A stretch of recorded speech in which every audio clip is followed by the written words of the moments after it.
लेकर आया हूँ 10वीं कक्षा के वार्षिक परीक्षा जो जून 2021 में होने वाली है। उस पर हम पढ़ रहे तृतीय भाषा हिंदी में संभवनीय प्रश्न के इस वीडियो में, और खास कर इस वीडियो में मैं लेकर आया हूँ संधि और समास के पूर्ण तरह के उदाहरणों की एक सूची है, और इस वीडियो से आपको 2 अंक जरूर मिलेंगे आपके वार्षिक परीक्षा में। ವಿದ್ಯಾರ್ಥಿಗಳೇ, ಇದು SSLC ಪರೀಕ್ಷೆ ಜೂನ್ 2021ರಲ್ಲಿ ನಡೆಯತಕ್ಕಂತ ಒಂದು ವಾರ್ಷಿಕ ಪರೀಕ್ಷೆಯಲ್ಲಿ ತೃತೀಯ ಭಾಷೆ ಹಿಂದಿಯಲ್ಲಿ ವ್ಯಾಕರಣದಲ್ಲಿರತಕ್ಕಂತ ಒಂದೆರಡು ಉಪಯೋಗವಾಗಿರತಕ್ಕಂತ ಪಾಠ, ಸಂಧಿ ಮತ್ತು ಸಮಾಸ.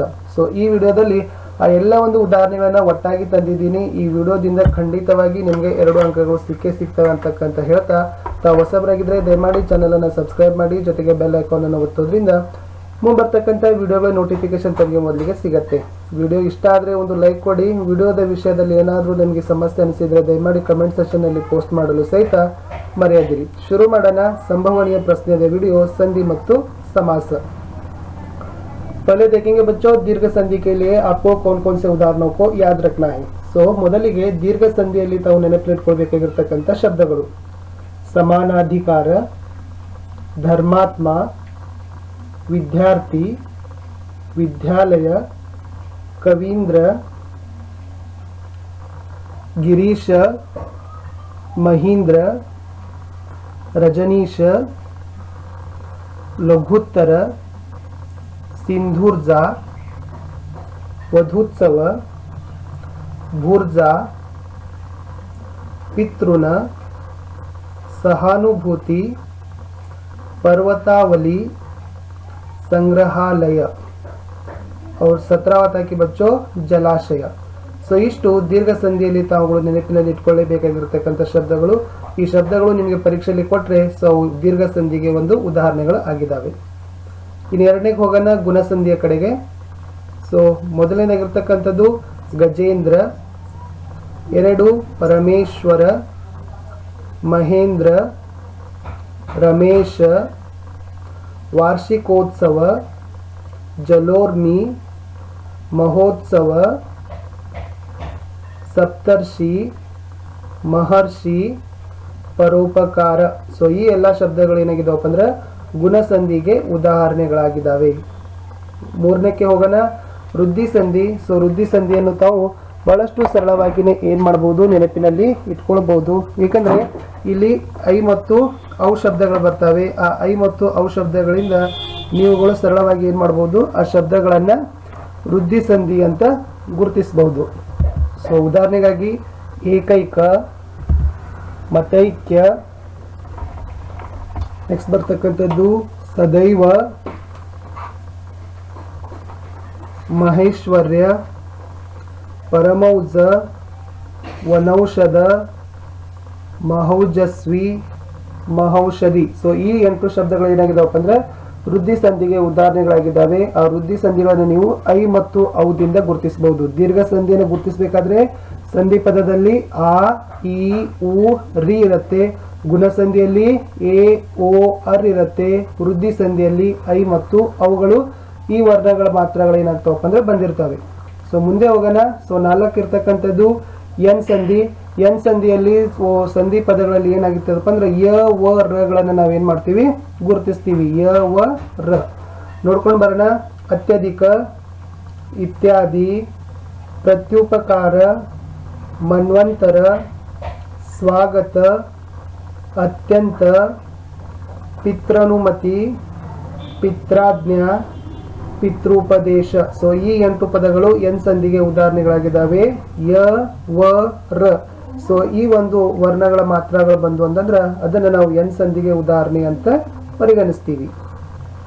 अगला चलेंगे अयादी संधि पर, और अयादी संधि पहचानने के लिए आपको याद रखना है कि अय, आय, अव, आव, अन, इक. दोबारा एक बार मैं कर रहा हूँ, याद रखिए. अय, आय, अव, आव. सो फर्स्ट वन चयन, नयन, गायक, नायिका, भवन, पावन, नाविका. इतने 6 शब्द क्या कि बच्चों अयादी संधि के लिए उदाहरण है. ಸೊ ಇಷ್ಟು ಅಯಾದಿ ಸಂಧಿಗಳಿಗೆ ಏನಾಗಿದಾವಪ್ಪ ಅಂದ್ರೆ ಉದಾಹರಣೆಗಳಾಗಿದ್ದಾವೆ. ಸೊ ಪರೀಕ್ಷೆಯಲ್ಲಿ ನಿಮಗೆ ಸ್ವರ ಸಂಧಿಗಳನ್ನೇ ಕೇಳ್ತಾರೆ, ವ್ಯಂಜನ ಮತ್ತು ವಿಸರ್ಗ ಸಂಧಿಗಳನ್ನೇನು ಕೇಳೋದಿಲ್ಲ. ಸೊ ಸೊ ಇಷ್ಟು ನೆನಪಿನಲ್ಲಿ ಇಟ್ಕೊಂಡ್ರೆ ಸಾಕು. ಇನ್ನು ಸಮಾಸಕ್ಕೆ ಹೋಗುವ. ಸೊ ಮೊದಲನೇದಾಗಿರ್ತಕ್ಕಂಥದ್ದು ಅವ್ಯಯಿ ಭಾವ ಸಮಾಸ ಅಂತ ಬರುತ್ತೆ. ಸೊ ಅವ್ಯಯಿ ಭಾವ ಸಮಾಸಗಳಲ್ಲಿ ಮೊದಲ ಪದ ಏನಾಗಿರುತ್ತೆ, ಪ್ರಧಾನ ಆಗಿರುತ್ತೆ, ಜೊತೆಗೆ ಅವ್ಯಯನೂ ಸಹಿತ ಆಗಿರುತ್ತೆ. अव्ययी भाव समास को आपको याद रखने के लिए या पहचानने के लिए सबसे आसान तरीके की इसका पहला शब्द प्रधान होता है और साथ ही साथ अव्यय भी होता है. उदाहरण है आजन्म, बेखटके, भरपेट, यथासंभव, अनजाने, बेहोश. ಸೊ ಈ 6 ಶಬ್ದಗಳು ಏನಾಗಿದಾವಪ್ಪ ಅಂದ್ರೆ ಅವ್ಯಯಿ ಭಾವ ಸಮಾಸಕ್ಕೆ ಉದಾಹರಣೆಗಳು ಆಗಿದ್ದಾವೆ. ಇನ್ನು ಎರಡನೇಕ್ಕೆ ಹೋಗುವ कर्मधारय समास. सो ಇದನ್ನು ಗುರುತಿಸಬೇಕಾದ್ರೆ उत्तर पद प्रधान और उपमेय उपमान से संबंधित होता है. उत्तर पद प्रधान ಆಗುತ್ತೆ ಮತ್ತು ಉಪಮೇಯ ಉಪಮಾನಗಳ ಸಂಬಂಧವನ್ನು ಅದು ಹೊಂದಿರುತ್ತೆ. ಸದ್ಧರ್ಮ, ಪೀತಾಂಬರ, ನೀಲಕಂಠ, ಕನಕಲತಾ, ಚಂದ್ರಮುಖ, ಮುಖಚಂದ್ರ, ಕರಕಮಲ, ನೀಲಾಪರದ. ಸೊ ಈ 8 ಶಬ್ದಗಳು ಏನಾಗಿದಾವಪ್ಪ ಅಂದ್ರೆ कर्मधारय समासಕ್ಕೆ ಉದಾಹರಣೆಗಳು ಆಗಿದ್ದಾವೆ. ಇನ್ನು ತತ್ಪುರುಷ ಸಮಾಸಕ್ಕೆ ಹೋಗೋದಾದ್ರೆ तत्पुरुष समासವನ್ನು ಗುರುತಿಸಬೇಕಾದ್ರೆ ಇಲ್ಲಿನೂ ಕೂಡ उत्तर पद प्रधान होता है और कारकों का लोप होता है. ಸೊ ಇಲ್ಲೇನು ನಾವು ಸಂಧಿ ಪದಗಳನ್ನು ಏನು ಮಾಡ್ತೀವಲ್ಲ, ವಿಗ್ರಹವನ್ನು ಮಾಡ್ತೀವಲ್ಲ, ಅಲ್ಲಿ ಕಾರಕ ಚಿಹ್ನೆಗಳು ಏನಾಗ್ತಾವಪ್ಪ ಅಂದ್ರೆ ಲೋಪ ಆಗ್ತವೆ. ಸೊ ಅದನ್ನು ಗುರುತಿಸ್ತಕ್ಕಂಥದ್ದು. ಸೊ ನೋಡ್ಕೊಂಡು ಬರೋಣ ಉದಾಹರಣೆಗಳು.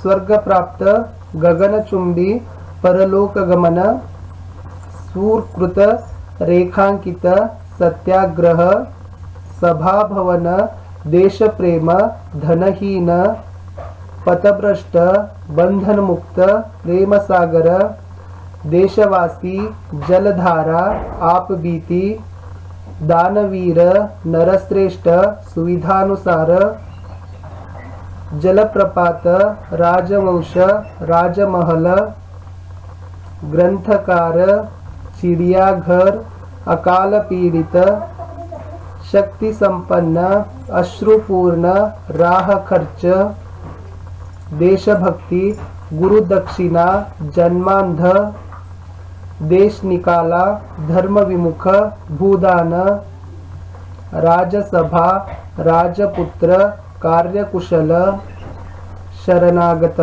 तो इतने शब्द है कि बच्चों तत्पुरुष समास, तत्पुरुष शब्द में जब भी हम समास बनाते हैं वहाँ पर कारकों की लुप्त होती है और साथ ही साथ यहाँ पर भी उत्तर पद प्रदान होता है.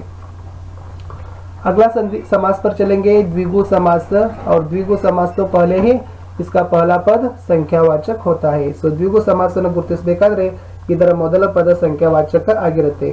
ಉದಾಹರಣೆಗಳು ಸತ್ಸಯಿ, ತ್ರಿಧಾರ, पंचवटी, त्रिवेणी, शताब्दी, चौराहा, 12 ಮಾಸ, 15 ಮಿನಿಟ್. ಸೊ ಈ 8 ಶಬ್ದಗಳು ದ್ವಿಗು ಸಮಾಸಕ್ಕೆ ಉದಾಹರಣೆಗಳು ಆಗಿದ್ದಾವೆ. अगला समास पर चलेंगे द्वंद्व समास. और द्वंद्व समास में दोनों ही पद प्रधान होते हैं और साथ ही साथ दोनों पद के बीच में योजक चिन्ह होता है. ಸೊ ದ್ವಂದ್ವ ಸಮಾಸದಲ್ಲಿ 2 ಪದಗಳು ಪ್ರಧಾನವಾಗಿರುವುದರ ಜೊತೆಗೆ 2 ಪದಗಳ ನಡುವೆ ಯೋಜಕ ಚಿಹ್ನೆ ಇರ್ತದೆ. ಸೊ ಉದಾಹರಣೆಗಾಗಿ सीताराम, सुबह शाम, दाल रोटी, 2 4, माता पिता, पाप पुण्य, सुख दुख, भला बुरा, देश विदेश. अगला और अंतिम समास है बहुव्रीहि समास कहते हैं. और बहुव्रीहि समास में हम पहचान सकते हैं कि यह इसका जो पद होता है अन्य पद प्रधान होता है. न पूर्व पद या न उत्तर पद, दोनों ही छोड़कर कहीं तीसरा पद प्रधान होता है और इसी समास को हम बहुव्रीहि समास कहते हैं. उदाहरण है घनश्याम, लंबोदर, त्रिनेत्र, नीलकंठ, श्वेतांबरी, चक्रपाणी, दशानन. और इतने शब्द थे कि बहुव्रीहि के लिए उदाहरण थे. सो ಈ ಒಂದು ವಿಡಿಯೋದಲ್ಲಿ ಸಂಧಿ ಮತ್ತು ಸಮಾಸಗಳು ನಿಮಗೆ SSLC ಅಲ್ಲಿ ಎಷ್ಟು ಇದಾವಲ್ಲ ಎಲ್ಲ ಉದಾಹರಣೆಗಳನ್ನು ಕೊಟ್ಟಿದ್ದೀನಿ. ಈ ವಿಡಿಯೋದಿಂದ ಖಂಡಿತವಾಗಿ 2 ಅಂಕಗಳು ನಿಮಗೆ ಸಿಗ್ತವೆ. ವಿಡಿಯೋ ಇಷ್ಟ ಆದರೆ ಒಂದು ಲೈಕ್ ಮಾಡಿ. ಸೊ ಫ್ರೆಂಡ್ ಸರ್ಕಲ್ಗೂ ಕೂಡ ಶೇರ್ ಮಾಡಲು ಮರೆಯದಿರಿ. ಸಿಗುವ ಮತ್ತೆ ಹೊಸ